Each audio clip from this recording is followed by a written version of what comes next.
Bankin Duniya ya aminta ya ramta wa Najeriya kimanin dala miliyan 300 wanda adadin kuɗin naira ya kai naira biliyan 460 domin tallafa ma wasu mutane daga arewacin Najeriya. Muna ɗauki da ƙarin bayani dangane da wannan bashin da Najeriya za ta karɓa daga Bankin Duniya.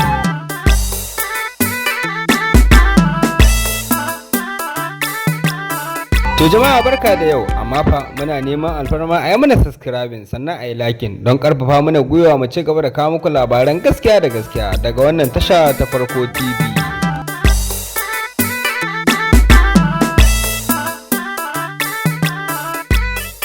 Yanzu haka Bankin Duniya ya aminta ya baiwa na ƙasar Najeriya dala miliyan 300 kimanin naira biliyan 460 domin tallafa ma adadin mutanen da ya kai miliyan 7,400 dukkaninsu a arewacin Najeriya.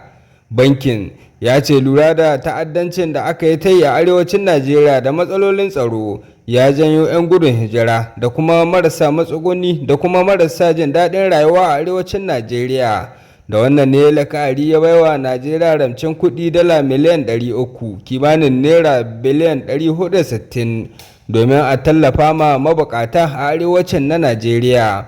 Ana hasashen cewa mutum miliyan 7,400 za su amfana da wannan bashin da aka ciyo domin walwalar rayuwarsu da samun sassauci akan macen da suke ciki.